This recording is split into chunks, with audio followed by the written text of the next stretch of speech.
it's me, Aino here. Thank you for coming to see my channel. It has become very important to me doing this channel and these videos. Uh, it's a way of me kind of getting out of my shell and just pulling myself together and thinking about certain subjects, communicating with people, getting a lot of support, something I didn't expect. And yeah, I have become to really care about this channel. It's just when I first started putting up the videos, I didn't expect it to start meaning so much to me. So, and really what really makes a difference is the viewers, you guys, because you know, I feel like I'm not alone. Even though I'm talking to like an empty room, I feel like somebody's there, and you know, you guys respond to me and say very nice things to me, and all this it just helps me tremendously. For example, for days now I have been very tired. It might be because the cancer has been, I don't know, advancing maybe in my body, I don't know.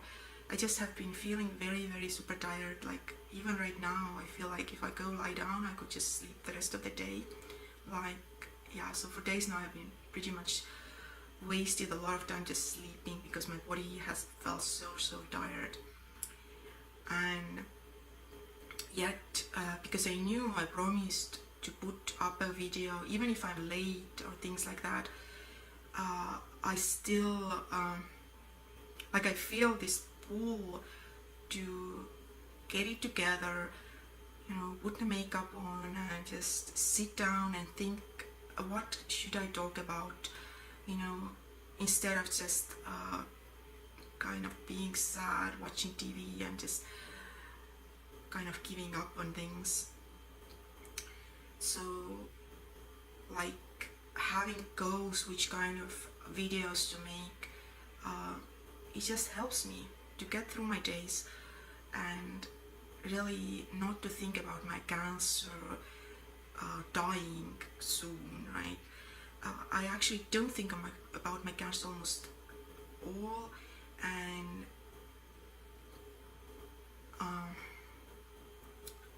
like I don't think it's that bad, I guess. And YouTube has been kind of like a way to take my mind off, or at the same time give me support if I need it, you know, to share my worries. So today's video I wanted to do about vegetarianism. So we are vegetarians, and I wanted to talk about why some people fail to be a vegetarian, at least what I think why it is. So I'm going to give a history how I have successfully became vegetarian, because I failed very many times. And then also I'm going to give like one recipe, easy recipe, and it's not going to be a last video about like vegetarian recipes. I know there are some people who would like to see it, and so I'm definitely in the future going to put up some videos of foods, just how I make them, what I kind of eat. So I have not been able to get chemo for 3 weeks now, and it makes me very scared, because I feel like I'm not fighting against the cancer. Cancer is growing, and especially so the lumps that I have in my neck. If you remember one of my early videos, I discussed that I found some lumps on my neck, and they turned out to be cancers. It's the same cancer that I have in my body, so breast cancer metastasized. And I feel like recently that they have grown, like they had not gone smaller, but they didn't grow either until now. So I'm really worried. I hope I'm going to get chemo this Thursday. So I was supposed to get chemo 2 weeks ago, but because my blood was so bad, platelet count, and red blood cell count was so low, I was not able to get it, and I was given red blood. Red blood. I was given a transfusion which raised my red blood cell count, but unfortunately platelets, you have to kind of wait. You can't just raise them like that, just giving you blood transfusion. So I hope now that 2 weeks has been long enough that the platelet count is high enough, and I'm going to be able to get chemo this Thursday. We're going to go and fly away next Thursday, and I'm hoping to convince my doctor, so I'm also seeing my doctor this Thursday, not just getting a chemo but also seeing my doctor. I'm hoping to convince my doctor that she's going to order chemo also next Thursday, because this way I would be able to get 2 doses of chemo before my travels. So I'm hoping to get chemo early in the morning, and we are going to fly away afternoon, so there should be enough time to get the treatment. And I haven't really had very serious side effects from Halaven, so that chemo that I'm getting. I did get side effects from Neulasta, but I'm not planning to get Neulasta shots this time because my white cell are just fine. I don't need to boost them. So yeah, I should be okay. So let's hope that works out. Like, then I'm going to be able to give like a real kick to the ass of the cancer spot. Right. Okay, so let's talk about vegetarianism. Vegetarianism, right? So I grew up in Estonia, and Estonia is a northern country, so it's a northern European country. It means that really the growing season is very short. So basically you can grow stuff only like June, July, August. You have to take everything up in September. You have to put everything down like in May, and that's pretty much it. The rest of the year you just kind of can't really grow much of anything unless you're doing it like indoors or heated greenhouse or something like that. So that means that when I was growing up and Estonia was part of Soviet Union, we didn't have fruits and vegetables really, like fresh fruits and vegetables available majority of the year. Like my mom has a big garden, so she did grow a lot of stuff on her own. She did a lot of like things like compotes and sauces and things that she put in a cellar that we had. Also like maybe apples or something like that, carrots that could last for months into the winter, but really we didn't really have a lot of freshness going on. And then when Estonia became independent about 20 years ago, then I was 10 years old at the time when Estonia became independent. Then actually things were very, very expensive. Like now there was a lot of things available in the stores, like the fresh fruit and vegetables were brought in from outside, from other countries, imported. However, they were very expensive, and like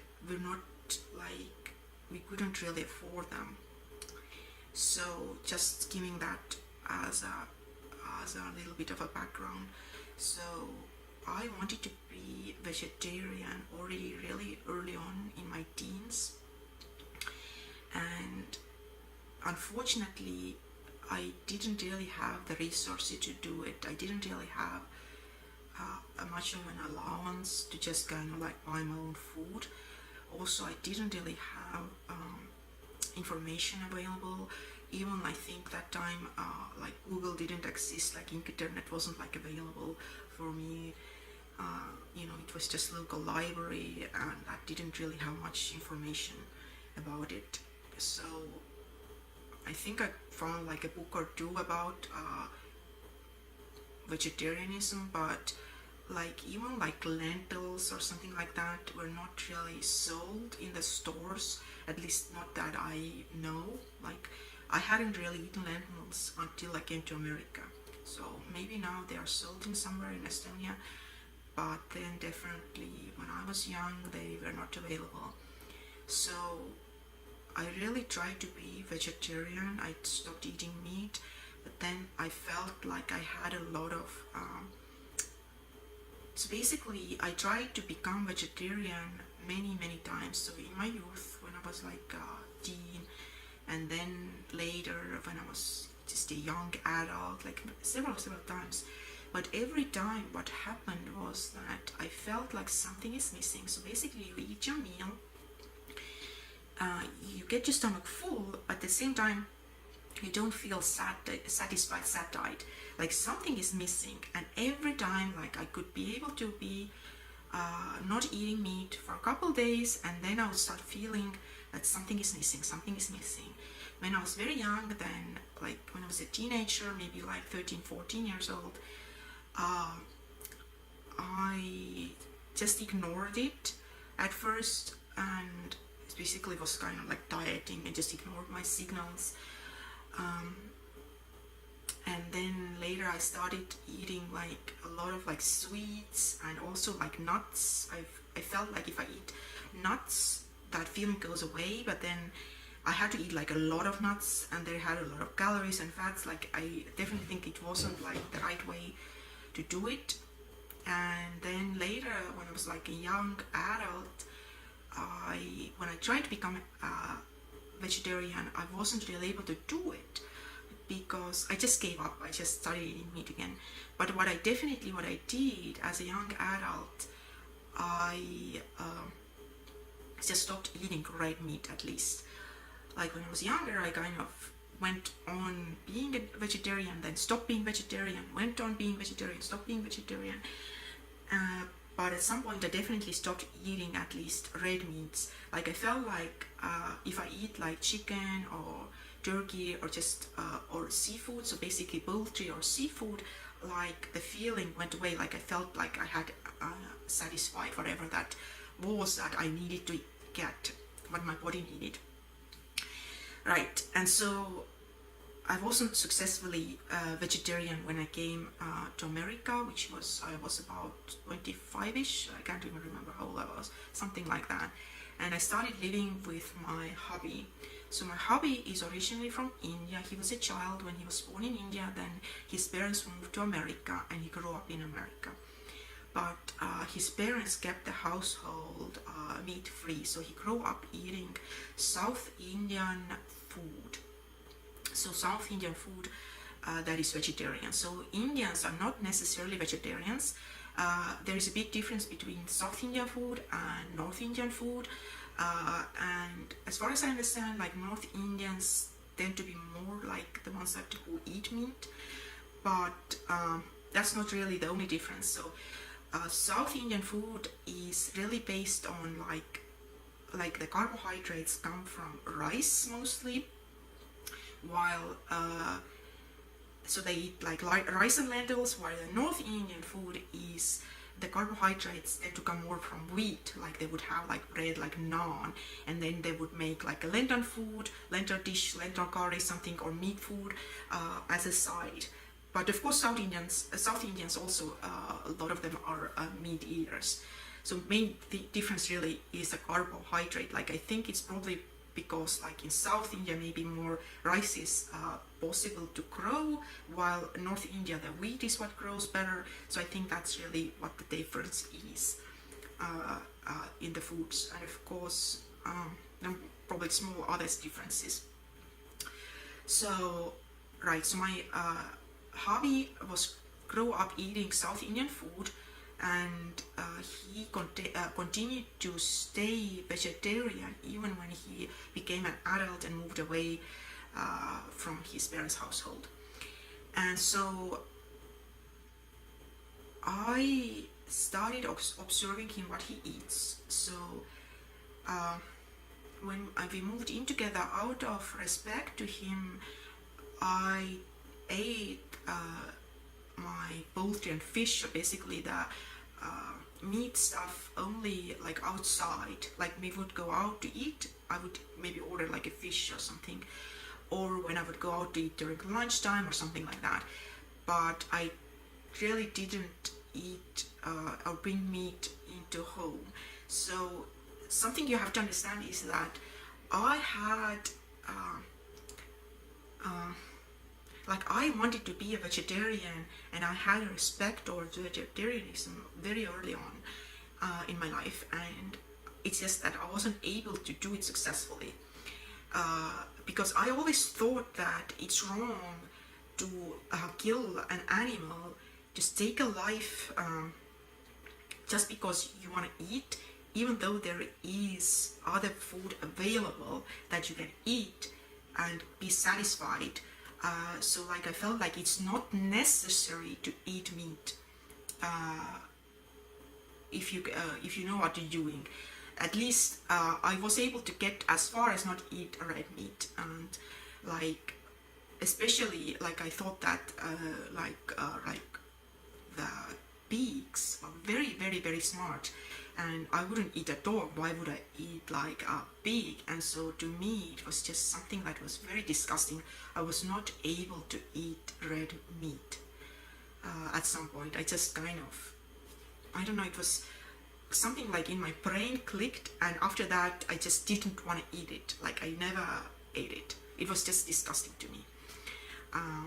And now keep in mind that Estonian national food is blood sausage and jellied meat.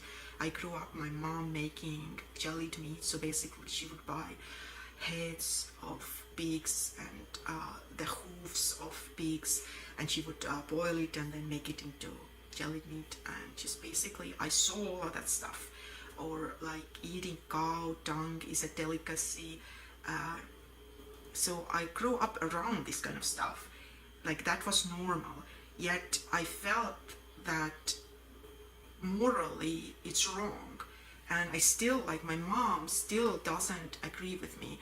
She for years and years and years have been telling me that not eating meat is bad for you, and so despite of my mom's efforts, and despite of the fact that the environment where I grew up, I still managed to successfully become a vegetarian, right? But the reason why I became successful vegetarian was because of my hobby, and the reason it was that I didn't feel pressured at all. My hobby was completely fine, me eating meat.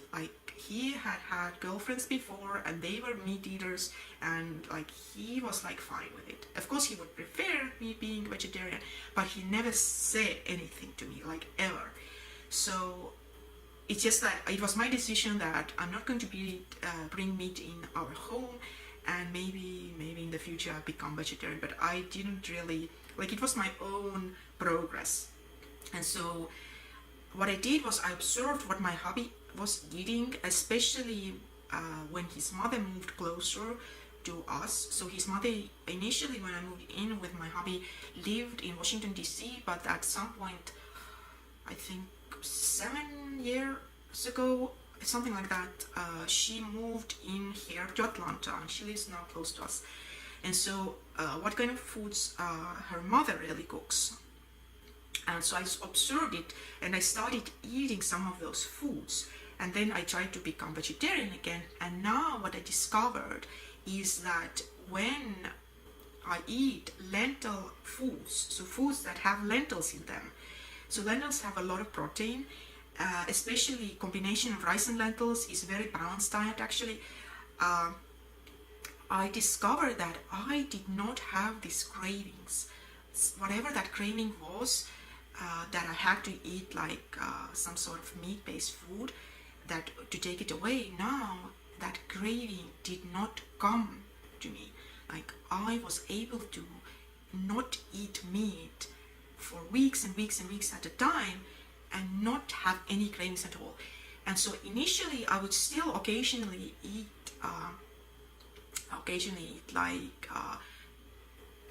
seafood or poultry outside, but I would start eating it less and less and less and less and less. So what I'm saying is my becoming a vegetarian was very, very gradual thing. I was easily able to give up red meat, no problem whatsoever. But then I had a hindrance, and then I became over that by starting eating lentil-based foods. But then again, like food habits, eating habits are very, very, very strong. What you're used to eating is very, very hard to change. So I was very realistic with myself. I wasn't like, I knew I'm going towards something, but I didn't expect myself to just change overnight. And so very, very slowly I learned certain recipes that I was able to make for myself, and now I'm fully vegetarian. I have been years and years now. So, and I'm proud that my daughter is vegetarian. Like I feel like I made, I gave something to the world that, because reality is that raising meat for food is very bad for environment. It is actually one of the major causes of greenhouse gases, for example.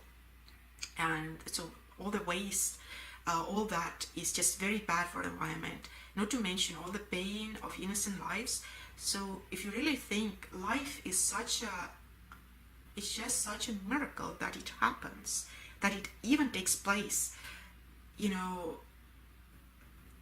I feel you shouldn't take a life if you can, and especially now when food, any kind of food from across the world is available. Let me show you our cabinet, our food cabinet. Not only, I want to say that not eating meat is also very cheap. I think really the main issue is information. And so I'm really hoping that you guys take something from this video, that I help the world to maybe not turn you completely vegetarians, but at least some days you don't eat meat. Okay, let's go. Let me show you what we have. So this is our lentils. There are many different types of lentils, and so we shop in Indian farmers market, but I think regular stores, big supermarkets, also have different types of lentils. It's just a little bit more expensive there. So this is tur dal. The difference really is how they taste, what kind of foods you can make with them, and how fast they boil, get soft. So this is, I think these two look the same. I think they're both no, there's a difference. I don't even know. One is tur dal. I don't even know what the other one is. I can't remember. I tried to memorize them. Looks like I have forgotten one of them names. Okay. And then let's see, red lentils. So these are the ones that are easiest to boil. They cook very, very fast. And then we have moong dal. So I used to put like these little notes, stickers, so that I would remember what is what. Some of the stickers have come off, so maybe it's time for me to refresh my memory. Okay, this is our peanuts. We eat a lot of nuts. I mean, we don't eat like a giant amount every day, but we eat a few every day. And this is urad dal. This is very useful to do a lot of foods. Actually, all of them are. This is green beans. Another set. These are like red. No, sorry, not red. Green lentils. I think we have more brown lentils. So I also use some of them to do sprouts. Just doing sprouts on your own is very, very cheap and very, very easy. I'm going to use this time masoor dal. You can use something else like green peas, whatever you like. This time I just use masoor dal, and I'm going to use this mason jar. It is white mouth. It can definitely be bigger. It's just I like if it's smaller, so this way I make a smaller batch. I don't use much, I just cover the bottom. That's more than enough. I'm going to let them soak overnight, and then tomorrow I'm going to get rid of that water, and I'm going to replace it with one of those lids.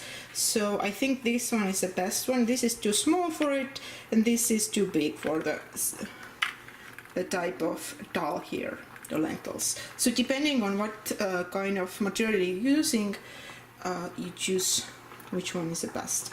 So usually I end up using the green one. Right, so tomorrow morning I'm going to just get rid of it, all the water, and then I'm going to just turn it upside down, and I'm going to leave it like that, and I'm just going to wash them like about 2 times a day, and they start growing. Basically, that's all there is. So here we have rice. So 1 cup of rice that has stayed in water overnight, and here we have urat lentils. Let me show them closer. Right. And they also have stayed overnight. There's half a cup of lentils. So basically you have 1 part of rice and half a part of lentils. So now let's put them inside the blender.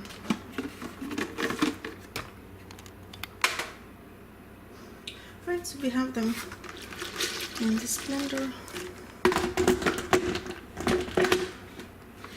You need a very good blender for this. So I use Ninja Ultima blender. And I do use the lowest setting. See?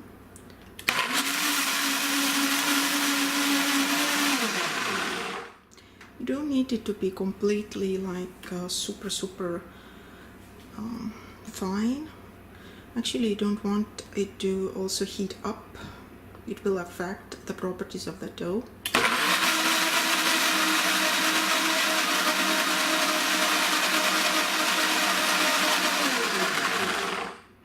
It can stay grainy.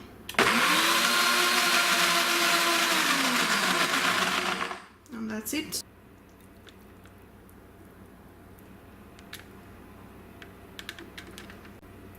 So I'm going to cover it with the top, but I'm not going to close it down, right?